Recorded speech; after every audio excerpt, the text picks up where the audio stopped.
नित्यं ध्यायन्ति योगिनः कामदं मोक्षदं चैव ओंकाराय नमो नमः। अविरल शब्द गणोगा प्रक्षालित सकल भूत कलंका मुनि विरूपा सतीर्था सरस्वतो हरतोरिता अज्ञान तिमिरांधानं ज्ञानंजनं शलाकया चक्षुर्निदेयज्ञ तस्मै श्री गुरवे नमः। समय साराय स्वानुभूत्या च कामसते चित् स्वभावाय भावाय सर्वभावम् वन्दे तु सर्वसिद्धे ध्रुवमचलमनो गदिं गदिं पते ओचामि समयपावड मीनमो शुद्ध केवली भणिदम्। 10 लक्षण पर्व सदा जयवंत वर्ते, ऐसी पवित्र भावना हम और आप सभी भाते हैं। पर्वाधिराज महापर्व का आज 9वां दिन उत्तम आकिंचन्य धर्म है। जैन धर्म में 9 देवताओं का एक विशेष रूप से स्थान रहा है। पंच परमेष्ठी, जिन धर्म, जिन आयतन, जिन मंदिर, जिन बिंब इत्यादि 9 देवताओं का मानी 9 देवता हमें वितरागता बताते हैं। 9 कसाई भी होती है और भी बहुत सारी 9 में गिनती में चीजें आती हैं, पर 9 देवताओं का हमें अवधारण करके, अपने भीतर में अवधारण करके हमें जो स्थान है 9 देवताओं में, जो सिद्ध परमेष्ठी का स्थान है, वह सिद्ध परमेष्ठी हमें बनना है, ऐसा हमें लक्ष्य रखना चाहिए। हम जब स्कूल में पढ़ते थे तब प्रार्थना होती थी, स्कूल शुरू हुए उसके पहले। आपके वहाँ पे भी वो परंपरा होगी। और प्रार्थना के बाद मेरे ख्याल से जो बुक्स होती थी, कोर्स की जो बुक्स होती थी, उसमें एक प्रतिज्ञा पाठ होता था। उसमें एक बहुत अच्छा वाक्य आता था कि आज का बालक भविष्य का नागरिक है। आपके मराठी में जो आता होगा, समझ गया आप मेरे कहने का। तो जब हम ये थोड़ा सा सुनाते और इसमें थोड़ा गए तो हमको वो विकल्प आया। जब हम पाठशाला में बच्चे को शिविर वगैरह में जाते थे तो हम बच्चों को ऐसा प्रेरित करते कि आज का बालक भविष्य का सिद्ध है। मानी कहने का तात्पर्य ये है, उसकी तुलना करना या भाषा वर्णना का उपयोग करना वो नहीं है, पर बच्चों को इस हिसाब से हम प्रेरित कर सकते हैं। और आज का बालक भविष्य का नागरिक है, वैसे ही आज का जो बालक है वो भविष्य का सिद्ध है। आज का मिथ्या दृष्टि भविष्य का सम्यक दृष्टि है। आज का जो भव्य जीव है, हम जो भव्य है, वो भविष्य के सम्यक दृष्टि जीव है। ऐसे हमें भाव होने चाहिए, मानी हमारे लिए भी होने चाहिए और औरों के लिए भी होने चाहिए। ग्रंथाधिराज समयसार कलिकाल भगवत कुंकुंदाचार्य देव द्वारा विरचित और उनकी टीकाएं कई आचार्य भगवंत और कई विद्वानों ने की हैं। पंडित बनारसीदास जी का नाम आपने सुना होगा। बनारसीदास जी ने जब समयसार का पहले पाठ किया तो उन्होंने कमरा बंद करके उनके 3 मित्रों के साथ नग्न परा धारण कर लिया कि मैं मुनि हो गया, अब मुझे आत्मा का अनुभव होगा। बराबर, जिन्होंने कहानी घटना मालूम है, पर उनके अर्ध कथानक में ये पूरा लिखा हुआ है। अब देखो, बाकी के 3 व्यक्तियों के नाम नहीं आए, अकेले बनारसीदास जी का नाम आया। जरा समझना कि बनारसीदास जी का ही नाम क्यों आया, बाकी के 3 मित्रों के नाम क्यों नहीं आए? क्योंकि बनारसीदास जी जब रचना करते थे तब वो प्रसिद्ध थे, और जैन रचना करते थे और प्रसिद्ध हो गए, तो उनके साथ अन्य के नाम नहीं आए। मानी हम यदि अच्छा कार्य करते हैं तो हमारा नाम तो आता है, पर मान लो हमसे यदि कोई बुरा कार्य हो जाता है, जितने उसके बाद तो वो सुधर गए, वो एक अलग विषय है। पर मेरा कहने का तात्पर्य कि मान लो हमसे कोई यदि गलत काम होता है तो उसमें भी हमारा नाम गलत में भी पहले क्यों आएगा? क्योंकि हमारी थोड़ी बहुत प्रसिद्धि होती है लोक व्यवहार में। तो ऐसे ही हमें जिनालम को पढ़ते समय, सुनते समय, अनुकरण करते समय, उसका चिंतन करते समय हमें हमारी स्वयं की प्रसिद्धि के लिए ये करना है, यानी आत्म प्रसिद्धि के लिए करना है, अन्य की प्रसिद्धि के लिए ये कार्य नहीं करना है। पहली गाथा में हमने सिद्ध भगवान को स्थापना की। सिद्ध भगवान की कहाँ स्थापना की? हृदय में। पूजन में भी हम हृदय में स्थापना करते हैं, स्वाध्याय में भी हृदय में स्थापना करते हैं। सिद्ध भगवान कैसे हैं? तो बोले ध्रुव है, अचल है और अनुपम है। और मैं समयसार ग्रंथ को कहूंगा तो किसका प्रमाण दिया? केवली और श्रुत केवली द्वारा कहा हुआ है, उसको मैं कहने का प्रण करूंगा। दूसरी गाथा में उन्होंने क्या कहा? स्वसमय और पर समय। तो जो दर्शन ज्ञान चारित्र में जो जीव है वह स्वसमय है और दर्शन ज्ञान चारित्र में स्थित नहीं है, और पुद्गल द्रव्य में स्थित है वह पर समय है। अब पुद्गल द्रव्य में आप पूरी अपनी लंका या अपनी जो गृहस्थी वो सारी की सारी आप समझ सकते हो कि पुद्गल द्रव्य में स्थित मानी पर पुद्गल की बात नहीं है। जो निकटवर्ती पुद्गल है उसके कारण पर पुद्गल में भी मोह राग द्वेष इत्यादि में जो स्थित है उसको पर समय कहा है। उसमें अमृतचंद्राचार्य देव ने एक अद्भुत विशेषता बताई, समय शब्द का खुलासा किया है। तो समय शब्द को 7 अलग अलग लक्षणों से मानी आत्मा, समय मानी आत्मा, तो आत्मा को 7 अलग अलग उपमा दे करके या उसकी व्यवस्था है, उसके द्रव्य गुण और पर्याय उनका वर्णन किया है। और द्रव्य गुण और पर्याय रूप वह भाव रूप है ऐसा कहा है। द्रव्य गुण और पर्याय वह भाव रूप है ऐसा वहां संबोधन किया है। द्रव्य का अस्तित्व बताया, ज्ञान का अस्तित्व बताया, ज्ञान गुण है उसका अस्तित्व बताया, फिर सारे द्रव्य एक क्षेत्रावगा है फिर भी अपने अपने स्वरूप को वह छूते नहीं है, इतना उन्होंने 7 आत्मा के लक्षण बताए। उसके बाद उन्होंने तीसरे गाथा लिखी, और तीसरी गाथा में ये लिखी कि लोक में एकत्व की कथा सुंदर है और लोक में एकत्व नहीं हो मानी दो चीज जो मिलती है उसकी कथा विसंवाद खड़ी करती है और वह असुंदर है। अब ये थोड़ा सा हमें समझना है, हम एक ही साथ में हैं। हम क्या मानते हैं, हम साथ में रहेंगे तो अच्छा है। देखो वो लोक व्यवहार है, वो उपचार है, वो जरूरी है, बराबर है। और गुजराती में कहावत है लोक मुकावे पोक, नहीं आया समझ में? लोक मुकाती है पोक मानी वो हमको विवाद में खड़ा करते हैं। पर जैन धर्म में यदि यथार्थ निर्णय पूर्वक आपका व्यवहार होगा और लौकिक में भी किसी सज्जन का यथार्थ पूर्वक व्यवहार होगा तो वो पोक नहीं मुकाएगा। ये आया समझ में आया? मानी यहाँ पे ये कहना चाहते हैं कि वास्तव में वस्तु व्यवस्था में एकत्व की कथा सुंदर है। तो 6 द्रव्य में कौन सा द्रव्य एकत्व वाला है और कौन सा अनेकत्व वाला है? समय की बात आई ना, तो समय में 6 द्रव्य लेना है। 6 द्रव्य में कौन सा द्रव्य एकत्व वाला और कौन सा द्रव्य अनेकत्व वाला मानी मिक्स है। तो उनकी भी टीका में उन्होंने चर्चा की कि धर्म अधर्म आकाश काल तो सर्वथा शुद्ध है। अब 2 ही द्रव्यों में प्रॉब्लम है। कौन से 2 द्रव्यों में प्रॉब्लम है? जीव और पुद्गल में।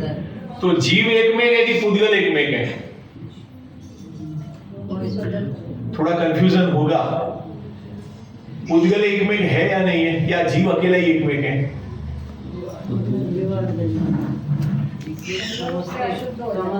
प्रश्न समझ में आया पहले? अभी आप आज हाँ बोलो या ना बोलो, बोलना तो पड़ेगा ही कल से कोई ऐसे पूछेगा नहीं, ठीक है?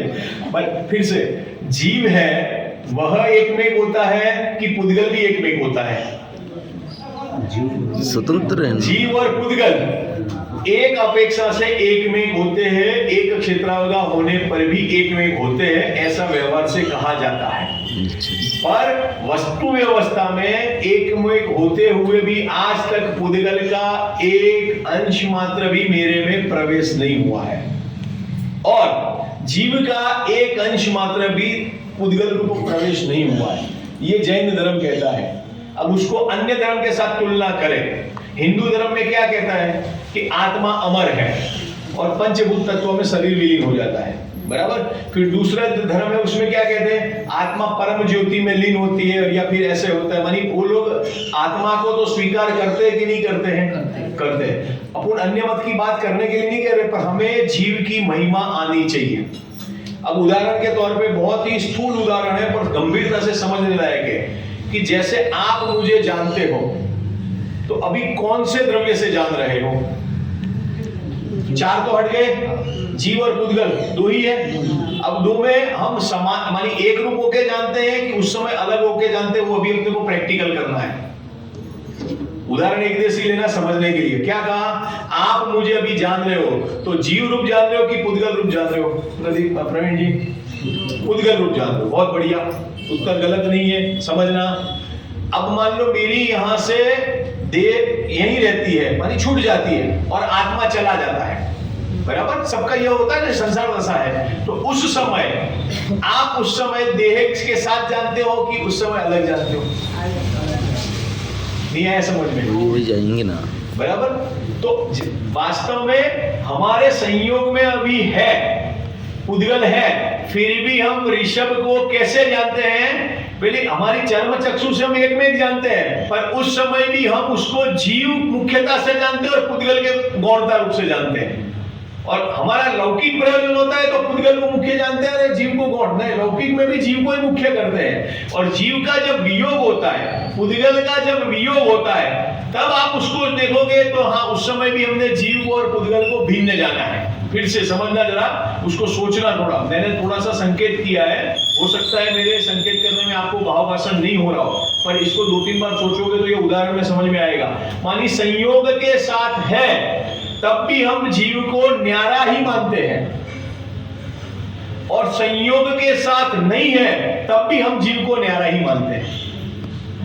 बराबर। पर जब मोह लगता है तो मोह के कारण हमें यह दिखता नहीं है। इतना ही फर्क है, कोई ज्यादा बड़ा लंबा चौड़ा फर्क नहीं है। उस मोह का यदि मोह नहीं रहेगा तो अपने आप हम उसको अलग मानेंगे।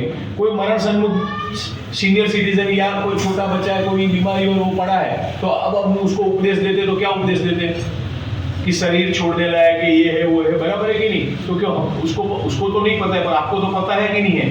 तो उपदेश देने के लिए आप बोल रहे हो कि उसको उद्बोधन के लिए बोल रहे हो, सांत्वना देने के लिए बोल रहे हो कि नहीं? तो भाई उस समय भी हमें ज्ञात है, हमें बचपन में भी ये चीज ज्ञात है। ऐसा नहीं कि धर्म में आते तब ज्ञात है, ये नहीं है। हम अपने व्यापार इत्यादि करते हैं तो उसमें भी ये चीज हमें ज्ञात है, पर वहां हमें उसका अभ्यास नहीं हो रहा है, समझना।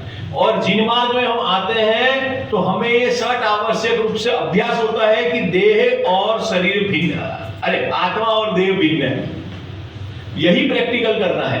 और तीसरी गाथा में यही कहा है कि जीव भी सुंदर है और पुद्गल भी सुंदर है। अच्छा, द्रव्य अकेला सुंदर है कि पर्याय सुंदर है कि गुण सुंदर है?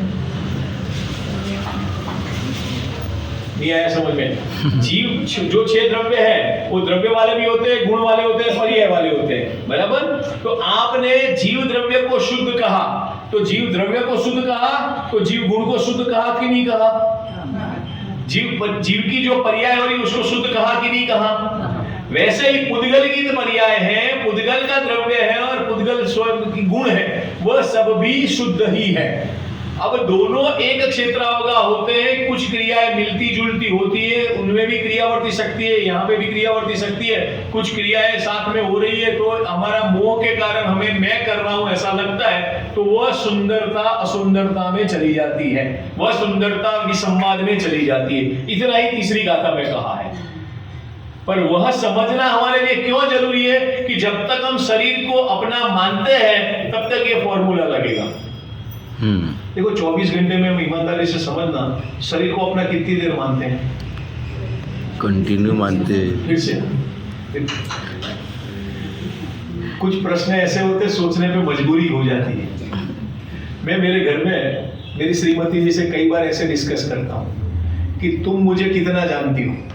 ये सच्ची बात है, जिनवाणी सामने है। अब मैं आप लोगों से ये नहीं कह सकता कि आप अपने परिवार को पूछो। मैं 24 घंटे मेरे परिवार के साथ रहता हूँ, मेरी बच्ची भी है और समझो मेरी माँ भी है, सब मेरे भाई बहन है, तो चलो बच्ची थोड़ी आगे पीछे आते जाते रहते ले, बराबर। मेरी धर्मपत्नी तो मेरे पास रहती है, बराबर। तो धर्मपत्नी मुझे कितना अच्छी तरह से 24 घंटे साथ में रहते, कितना अच्छी तरह से जानते हैं। अब आपके पास क्या उत्तर है? कल्पना करो, मुझे उदाहरण देकर के सिद्धांत समझाना है। हम ये मानते हैं कि उनके पूरे जो मानसिक विचार है उसका हमें पूरा कैलकुलेशन ध्यान में है। कौन भाई? गलत बात है। हम दूसरे द्रव्य का कोई कैलकुलेशन हमारे ध्यान में रख ही नहीं सकते। भले हमारे पास जीवन भर आज 35 साल हो गए, जो भी शादी को जितने भी 30, 35, 40 साल जितने भी हुए, और 24 घंटे हमारे साथ रहने पे भी उनके परिणामों का मूल्यांकन हम 100% नहीं कर सकते। वो महिला है इसीलिए ऐसा नहीं है। महिला है या पुरुष है, कोई भी एक दूसरे में कितना भी निकटवर्ती रहता है तो इस वस्तु की स्वतंत्रता दिखाती है। अब आप उसको प्रैक्टिकल सोचना, उसको घर में जाके विवाद मत करना, पर सोचना कि किस लेवल से, मानी उनके जो विचार चलते हैं वो विचार को आप सोच पाओगे क्या? उनके मन वचन काय की जो है चीज चंचलता है वो आप सोच पाओगे क्या? साथ में रह पर कुछ क्रियाएं ऐसी होती है आपस में, उसके कारण हमें मानने में आता है कि हमारी धर्म पत्नी है, आज्ञाकारी पत्नी है, या जो भी अर्धांगिनी है, जो भी हम शब्द प्रयोग करते हैं वो, बराबर। ऐसे ही बच्चों के में भी ले लो, ऐसे ही परिवार में ले लो, तो उन चीजों से हमें ये लगता है कि हम एक मेक हैं। ये अपने जीवन में ही प्रैक्टिकल है, पर वास्तव में वो एक मेक है क्या? मतलब छोटी बात में कुछ इधर उधर होता है तो क्या बोलते हैं कि तुम तुम्हारा जानो मैं मेरा जानू, बराबर है कि नहीं? तो ये चीजें हमें बताती है कि मानी स्वतंत्रता उस समय भी है जब विवाद हो रहा है, तब भी है, नहीं हो रहा है तब भी है, मानने में हमारी मान्यता क्या ही है। तो जो हम मानते हैं तो लोक में मोह बोलते हैं, लोक व्यवहार में भी, तो ऐसे ही अन्य अन्य मति में राग इत्यादि बोलते हैं, तो हम यहाँ पे उसको मोह पे जोड़ देते हैं। तो तीसरी गाथा में कुंतलाचार्य देव ने कहा कि वो मोह के कारण यह जीव उसमें तन्मयपना करता है, और वो मोह छूटेगा तो उसमें विसंवाद नहीं होगा। अपन अपने लौकिक कार्य में भी देखते हैं, दो चीज मिलती है तो अच्छी लगती है कि नहीं लगती है? घर में खिचड़ी बनी हो, दूध पाक बनाओ, मासूदी बनी हो, जो भी बनाओ, तो वो सारी चीजें मिलती है तो उसका टेस्ट आता है कि अलग अलग हो तो टेस्ट आएगा? मिलावट मिलावट होगी तो ही टेस्ट आएगा कि नहीं आएगा? अच्छा, वो टेस्ट आएगा, उसका जो आनंद है वो कितने समय का है? सारे विषय भोग में हमें जो मिलावट का जो आनंद है वो कितने समय का है? कितने समय का है? भोजन करते हैं तो समझो 1 टंकर का है, और कुछ कार्य करते हैं तो 5-6 दिन, हफ्ते भर, महीने भर, साल भर, जीवन भर, ये बराबर। और उस आनंद का जब फल मिलता है तो उस फल का हमें भोगना कितने पड़ता है? वो जो हमें जो मिलावट का जो आनंद आया, वो आनंद का हमें फल कितना भोगना पड़ता है? आप सबने भी सुना है, हमने भी सुना है। तो चीज यही समझना है कि वस्तु व्यवस्था क्या है, उस वस्तु व्यवस्था को समझेंगे तो हमें ये चीज ख्याल में आएगी। और भी बहुत सारे इसमें विषय हैं, अब इसमें से पढ़ते जाऊंगा तो मेरा उपयोग इसमें लगेगा, इसमें नहीं लगेगा। अब चौथी गाथा, मुझे 12 गाथा तक लेना था, पर मेरी भी अनुकूलता नहीं होगी समझाने की, तो इसलिए नहीं ले पाए, पर थोड़ा थोड़ा अभी ले लेता हूँ। चौथी गाथा में कहते हैं कि हमने जो मिक्सिंग वाली जो प्रवृत्ति है उसको सुना भी है, अनुभव किया है। शुद्ध परिचितानु संवत्सरी काम भोग बंधगा, मानी 5 इंद्रिय के विषय भोग की कथा हमने सुनी भी है, सोची भी है, और हम उसका कृत कारित अनुमोदना करते हैं, बराबर। ये सब प्रैक्टिकल है। अब उसमें काम भोग बंधगा लिखा है तो उसमें 5 इंद्रिय के विषय भोग सारे ले लेना। और आत्मा की बात हमने सुनी नहीं है, इसीलिए हमें सुभाती नहीं है। जो नई जनरेशन में प्रॉब्लम क्या होती है कि मंदिर में जाते हैं तो प्रक्षाल करना पड़ता है, या प्रक्षाल में खड़ा रहना पड़ता है, पूजन करना पड़ता है, बराबर। और प्रवचन चलता है तो बोले हमारे टप्पी में आता नहीं है। तो टप्पी में नहीं पढ़ा, इसका मतलब क्या, क्यों नहीं पढ़ रहा है? देखो, माँ के पेट से कोई भी बच्चा सीख के नहीं आता है, कुछ भी नहीं सीख के आता है। उसको सीखने के लिए कहीं ना कहीं कुछ ना कुछ पुरुषार्थ करना पड़ता है, किसी भी फील्ड में, बराबर। व्यापार में करो, सर्विस में करो, कहीं पे भी करो, आपको कुछ ना कुछ तो अभ्यास करना पड़ेगा। और अभ्यास करोगे तो फल पूरा मिलेगा, ये गारंटी है क्या? नहीं आया समझ में? लोक में हमने व्यापार किया और मेरा टारगेट है कि मुझे करोड़पति बनना है, बराबर। अब करोड़पति बनना है तो मैं कितना भी पुरुषार्थ करूंगा, घंटे 24 होते हैं, मेरा जो व्यापार है उसमें 12 घंटे मैं यूज करूंगा, 14 घंटे यूज करूंगा, तो बोलो मैं करोड़पति बन पाऊंगा कि नहीं बन पाऊंगा? और ये तो हमने शुद्ध परिचितानु सभी भोग का, मानी ये कथा है, हम एक दूसरे को आपस में चर्चा करते हैं। मान लो मैंने कहीं से पैसे कमाए हो तो हम उसका क्या देते हैं, टिप्स देते हैं सबको, शेयर बाजार के अलावा कि यहाँ इन्वेस्ट करो, ये बराबर। अब मुझे ये बताओ कि मैं करोड़पति बन जाऊंगा कि नहीं बन जाऊंगा? भाग्य होगा, पुण्य होगा तो बन जाएंगे, बराबर। तो वहां पे भी आपका अटका कहाँ है? मानी मैं पुरुषार्थ नहीं करने की बात नहीं कर रहा हूं, पर पुरुषार्थ करने में और नहीं करने में बहुत अंतर है। हम क्या मानते हैं कि परद्रव्य को हमारे केंद्रित करने से पुरुषार्थ होता है या परद्रव्य को हमारे छोड़ने से पुरुषार्थ होता है, तो वो व्यवस्था नहीं है। वो भाग्य प्रमाण मिलता है, पुण्य प्रमाण मिलता है। ये अकेला जैन धर्म मानता है कि सारे मनुष्य गति के जीव मानते हैं? सारे मनुष्य गति के जीव मानते हैं। फिर भी सबके सब मनुष्य के गति के जीव उसके लिए पुरुषार्थ के लिए 24 घंटे 24/7 रहते हैं। अब मान लो मिल भी गया, समझना, अपन चौथी गाथा के आधार से बात केंद्रित, मान लो हम करोड़पति बन भी गए और 60 साल की उम्र में हमारे 2-3 बीमारियां शरीर में लग गई, हम चक्रवर्ती जैसे पुण्यशाली तो नहीं है, बराबर? तीर्थंकर जैसे पुण्यशाली तो नहीं है कि उनको तो स्वर्ग से सारी फैसिलिटी मिल रही थी, ऐसा तो हमारा पुण्य नहीं है। कामदेव जैसा पुण्य तो नहीं है। इस पंचम काल में ज्ञानी जीवों के भी पुण्य के इतने नहीं होते थे, तो हम तो ऐसे छद्मस्त थे, तो हमारे पुण्य ऐसे नहीं है। लोक व्यवहार में हमें यदि पुण्य से हमारा संचय हो भी गया तो 60 साल के बाद हमें बीमारी हुई, 50 साल के बाद हुई, 40 साल, अभी बीमारी का कोई भरोसा नहीं है। मैं जिंदा रह रहा हूँ 80 साल तक, ये नाप के बता रहा हूँ। पर उस समय उस हमने करोड़ों रुपए इकट्ठे किए, तो उसका भोग कौन करेगा? कौन करेगा? परिवार वाले करेंगे या अपने वहां जो काम करते वो लोग करेंगे? तो बोलो, हमने जो भाग्य प्रमाण का सोचा नहीं, उसका फल क्या मिला? एक पॉइंट ये। और मान लो मिल भी गया और हमारी सक्षमता भी रही, पर उस पुण्य को हमने कहां खर्च किया? कहां खर्च किया? पाप की सामग्री जुटाने में खर्च किया। तो पाप की सामग्री जुटाने में खर्च किया, तो आपका उपयोग 24/7 किस में लगेगा? अभी वो कोई बच्चा बोल रहा था कि पंडित जी के पास 2 आईफोन है। वो बच्चा बोल रहा था, सही में है, ऐसा नहीं है, मैं दूसरा कहना चाहता। अब जिनके आईफोन होते हैं तो बाहर से बच्चों को ये लगता है कि भाई 2 आईफोन है, पर जो प्रश्न आते हैं या जो व्यापारी के जो टेंशन वाले जवाब आते हैं, उसको एक जगह से देना पड़ता है कि 2 जगह से देना पड़ता है। देखिए ऐसा समझ में भाई बहुत समस्याएं होती है, बच्चों को समझ में जब वो बड़े हो जाते हैं। तो गुरुदेव सिंह ने अपनी सभा में बहुत अच्छा कहा था। वो इस गाड़ी का उदाहरण देके, सेठ लोग गाड़ी में घूमते हैं, तो हमें क्या लगता है कि ये तो बहुत बढ़िया गाड़ी में घूमते हैं, चांगले आए, सुखी हैं, बराबर है कि नहीं? अब वो जो सेठ घूमता है, उसके गाड़ी में घूमने का आनंद आ रहा है कि नहीं आ रहा है?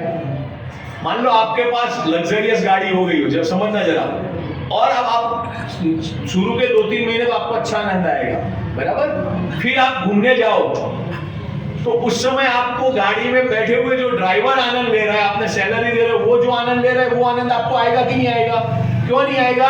कि उस समय आपको बहुत सारे टेंशन होते हैं, ये माल परचेस करना है, ये करना है, वो करना है, बोलो। तो आपने भौतिक सुख सामग्री मिली, तो उसका सही रूप से लोक व्यवहार में भी आनंद लिया कि नहीं लिया? नहीं ले पाते। ये प्रैक्टिकल है, पर नई जनरेशन इसको सोचने के लिए मजबूर होती है। और मान लो सर्विस अच्छी मिल गई, पैकेज बढ़िया मिल गया, जरा समझना, करोड़ों का पैकेज मिलता है, तो लाखों की बात जल्द चली गई, बराबर प्रवीण भाई? करोड़ों का पैकेज मिलता है, तो बच्चा अपने से कितनी देर दूर रहता है? कितने साल तक दूर रहता है? कम से कम 20 साल, यानी उसकी 30 साल से लेकर के वो 20 साल तक दूर रहा, बराबर? अच्छा, वो अपने परिवार के साथ रह भी रहा हो, शादी कर दी, बच्चे हो गए, तो बोलो वो 24 घंटे में अपने फैमिली के लिए, भाई उसकी खुद की वाइफ के लिए, बच्चों के लिए वो कितना समय दे पाता है? पैकेज बढ़िया मिला तो नहीं, ये प्रैक्टिकल है ना? तो बोलो उस पैकेज का क्या महत्व रहा? नहीं रहा ना? तो ये लौकिक सुख यही कह रहे हैं। और फिर भी यहाँ कुंतलाचार्य देव को उस जमाने में मालूम था कि इतने बड़े बड़े पैकेज होने वाले, बराबर है कि नहीं?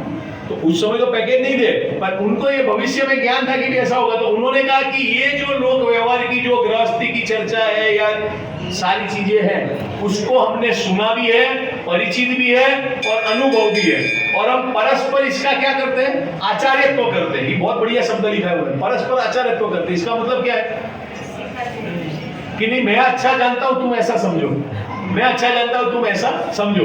हमें कोई एक ट्रबल हो और हमने 3 जन से कहा हो, तो बोलो हमें 30 जन सलाह देने आ जाएंगे कि नहीं आ जाएंगे? मानी सलाह देना गलत है ये मैं नहीं कह रहा हूं, देना भी चाहिए, पर वो उसमें हमारा परस्पर आचार्यत्व तो बहुत तीव्रता से रहता है। बोलो उसमें रात के 12 बज जावे तो नींद आएगी कि नहीं आएगी?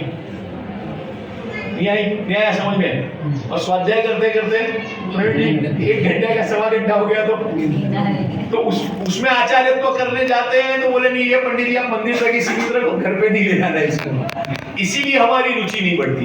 पॉइंट प्रैक्टिकल है, इसको जब तक आप सोचोगे नहीं, समझोगे नहीं, तब उस चीज को। और कई बार ऐसा होता है कि हमारा समय चला जाता है, बाद में समझ में आता है, चाहे युवानी का हो चाहे और कोई हो, हमारा जो नॉलेज होता है वो समय जाने के बाद हमें समझ में आता है, तब हमारे पास हाथ में कुछ नहीं रहता है। तो यहाँ कुनकुन आचार्य देव कहते हैं ये सारी चीजें सुनी है, अनुभव की है और परस्पर आचार्यत्व करते हैं, पर आत्मा की बात हमने सुनी नहीं है, इसीलिए वो हमें थोड़ी पसंद नहीं आ रही है, समझ में नहीं आ रही है, समझाने की बात को बहुत दूर है। तो आचार्य देव 5वीं गाथा में क्या कहते हैं कि मैं उस आत्मा की एकत्व विभक्त आत्मा की बात बताऊंगा, तुम सुनना, समझना, विचार करना, और यदि कदाचित बताने में मेरी कहीं कोई गलती हो जाए, जरा समझना, बहुत गंभीरता से लिखा है, तो उसमें छल मत ग्रहण करना। क्या कहा? मैं एकत्व विभक्त भगवान आत्मा की बात बताऊंगा। किसने बोला? कुनकुन ने। कुनकुन को ये सूझबूझ कहां से मिली? तो क्या उनके परंपरा गुरुओं से मिली, और उनको कहां से मिली? गणधर देव से मिली। गणधर देव को कहां से मिली? भगवान की दिव्य ध्वनि से मिली। भगवान तीर्थंकर भगवान को कहां से मिली? अब वो पता नहीं है। केवल ज्ञान तो है, वही तो हुआ ना, तीर्थंकर को केवल ज्ञान से मिली। केवल ज्ञान में कहां से आई? अरे वस्तु व्यवस्था में थी, इसीलिए वो बता रहे हैं। नहीं है समझ में? हाँ बराबर। लास्ट तक तो अपने केवल ज्ञान तक ले गए, तीर्थंकर भगवान तक ले गए, पर तीर्थंकर भगवान के पास आई कहां से? तो बोले मैंने मेरे एकत्व विभक्त आत्मा को देखा है, इसीलिए मुझे ये पद प्राप्त हुआ है। पद मानी सिद्ध पद, अपना आत्मा पद प्राप्त हुआ है। तो कुनकुन आचार्य देव ने अपने से लेते हुए कहां तक ले गए? टॉप तक, तीर्थंकर तक। और तीर्थंकर कहां ले गए? बोले कहीं जाना नहीं है, यहीं उतरना है। समझ में आई? थोड़ा मैं फास्ट इसीलिए ले रहा हूं कि मुझे और 1-2 गाथा का भी थोड़ा सा समझाना है। तो यहाँ 5वीं गाथा में कुनकुन आचार्य देव कहते हैं कि मैं एकत्व विभक्त आत्मा को बताऊंगा। इसका मतलब वो आगे कहते हैं हाथ में रखे हुए आंवले की तरह स्पष्ट दिखाते हैं, आगे समझ सर के और गाथाओं में आता है। और हमें देखने की दृष्टि होनी चाहिए, बराबर? अच्छा, आत्मा मूर्ति के अमूर्ति के? अमूर्ति के। और हमारा ये जो शरीर है, हमारा अभी इसके बोल रहे कि संयोग है, तो वो मूर्ति के क्या अमूर्ति के? मूर्ति के। तो मूर्ति से अमूर्ति का ज्ञान हो सकता है कि नहीं हो सकता है? तो कैसे दिखाएंगे हाथ में रखते हैं? तो उन्होंने कहा स्वानुभव से बताऊंगा। वो अपने अनुभव से बता रहे हैं, हमें अपने अनुभव से आनंद देना है, बराबर? तो एकत्व विभक्त भगवान की आत्मा की बात वो शास्त्र में शब्द रूप से कहने का प्रयत्न कर रहे हैं, भाव से भी कहने का प्रयत्न कर रहे हैं, हमें उस रूप अवधारण करना है। अब कहते हैं यदि मैं कहूं और कहीं मेरे लिखने में, कहीं भाषा वगैरह में इत्यादि में कहीं कुछ गलती हो जाए तो क्या कहा उन्होंने? छल मत ग्रहण करना। अब मुझे ये बताओ, 3 चौकड़ी कसाई के अभाव वाले जीव, भावलिंगी वितरागी संत, वो गलती कर सकते कि नहीं कर सकते? ये है समझना, बहुत गंभीरता से समझ। मानी भगवान की बात नहीं कह रहा हूं, जिन मार्ग में जो गमन कर रहे हैं वो जीव, बराबर? 1-2 भाव में, 3 भाव में मोक्ष जाने वाले जीव, जिन्होंने शास्त्रों की रचना की है, वो 5वीं गाथा में ये कह रहे हैं कि मैं यदि बताऊं और कहीं कुछ त्रुटि हो जावे शब्द लिखने में या उच्चारण में, आपके पास थोड़ा विशेष ज्ञान हो, तो आप छल मत ग्रहण करना। इसका अर्थ क्या है? थोड़ा गंभीरता से सोचो। मानी कुनकुन आचार्य देव को इतना ज्ञान था, फिर भी उन्होंने इस बात का संकेत किया कि पथभ्रष्ट होने के चांस विशेष हैं, शब्द में आप उलझ जाओगे, व्याकरण में उलझ जाओगे, दूसरे कार्य में उलझ जाओगे, तो आपका वह काम जो करना है वो अधूरा रहेगा। अधूरा रहेगा तो क्या होगा? छल होगा, और छल होगा तो आपका संसार परिभ्रमण होगा। मानी ज्ञानी जीव भी अपनी गलती भी स्वीकार करते हैं और साथ में सुधारने का मौका देते हैं।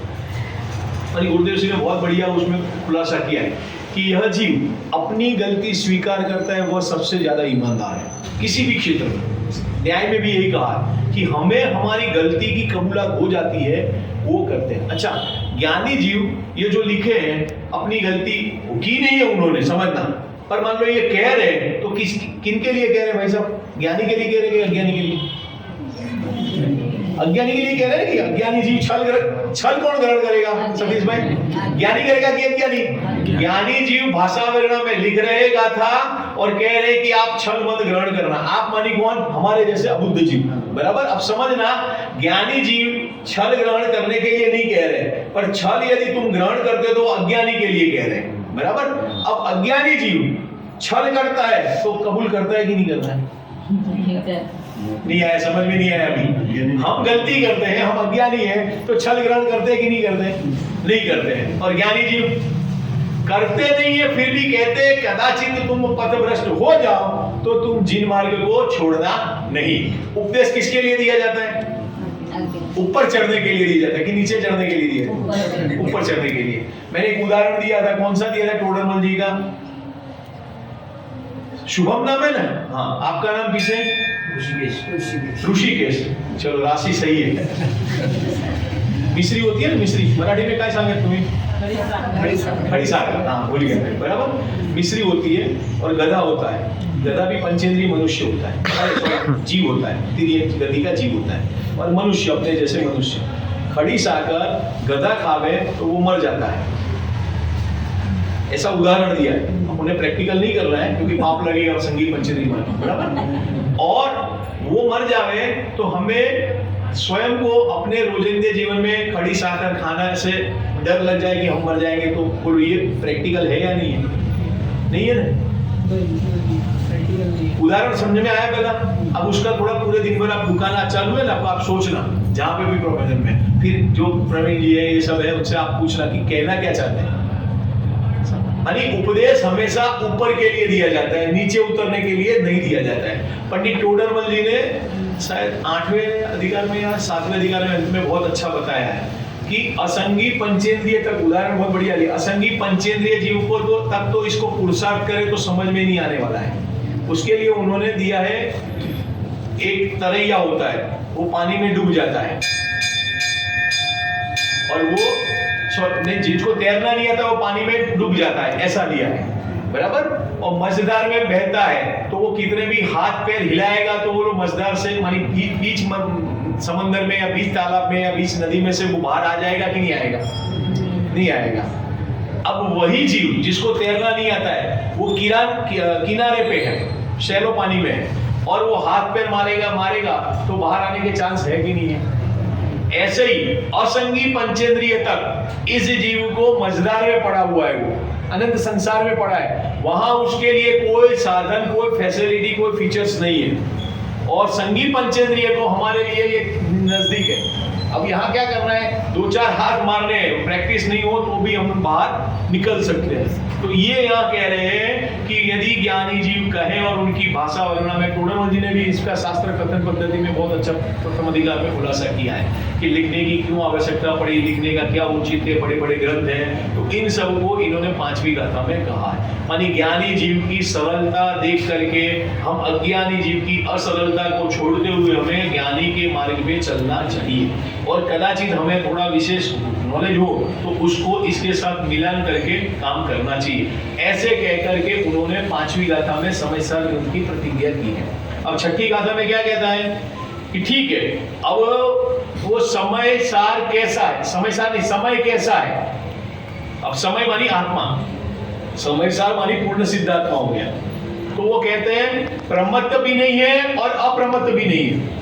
ये 6ठी गाथा है, 6ठी का लेख बोलते हैं जिसको, और उस पे तो कई विद्वानों के बहुत सारे सूक्ष्म प्रवचन भी बढ़िया बढ़िया हो रहे हैं। मानी प्रमत्त भी नहीं है और अप्रमत्त भी नहीं है। इसका अर्थ क्या है?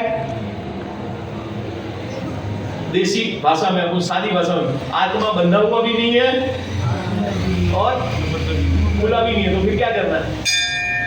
तो यहाँ गुणस्थान की परिपाटी से समझाया कि 6ठे गुणस्थान वाला तक भी नहीं है और 6ठे से आगे वाला भी नहीं है। तो क्या है आत्मा? दिया है समझ में? मानी पर्याय वाला है या नहीं है?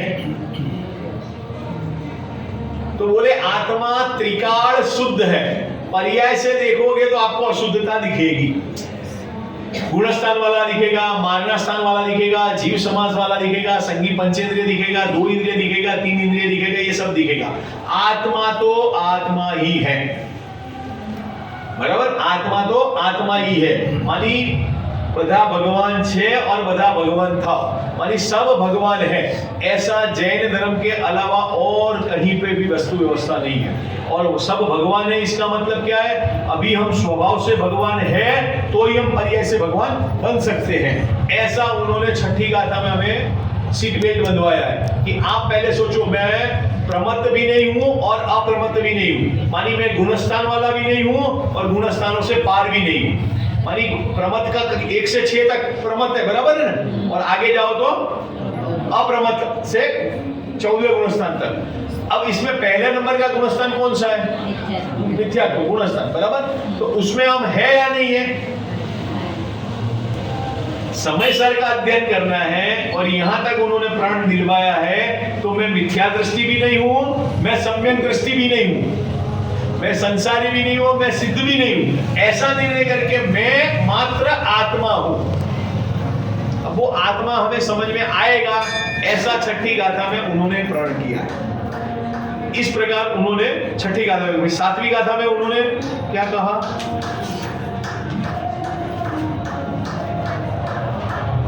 सातवीं गाथा में कहा, जो दर्शन ज्ञान चारित्र में स्थित है वो व्यवहार है, और जो अपने आत्मा में स्थित है वह परमार्थ है, बराबर।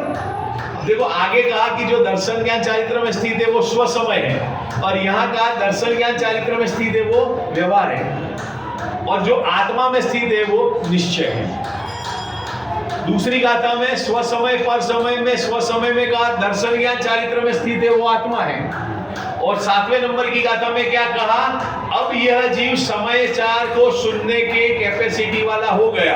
अब उसको सबसे पहले हम ये बता दें कि रियल क्या है, बाद में भी बताते जाएंगे आगे, पर रियल आपको एम क्या है? तो कि मैं समय हूं, वो कैसा हूं? तो बोले दर्शन ज्ञान चारित्र वाला नहीं हूं। क्यों नहीं हूं? क्योंकि दर्शन ज्ञान चारित्र क्या है? द्रव्य है, गुण की पर्याय है, पर्याय है। तो बोले मैं पर्याय वाला नहीं हूं। अच्छा, मैं पर्याय वाला नहीं हूं, इसका मतलब पर्याय है या नहीं है? यहाँ पे भी कंफ्यूजन होता है। ये कह दिया कि विज्ञानियों ने कहा कि आत्मा पर्याय वाला नहीं है, तो हम क्या मानते हैं कि द्रव्य है वो अकेला शुद्ध है। अब शुद्ध है वो बिना पर्याय से शुद्ध हो सकता है क्या? द्रव्य गुण पर्याय। अब यहाँ कह रहे सम्यक दर्शन, सम्यक ज्ञान और सम्यक चारित्र पर्याय वाला नहीं हूँ, मैं ही हूँ, ऐसा कहा है। मानी जो शुद्ध है वह शुद्ध ही है।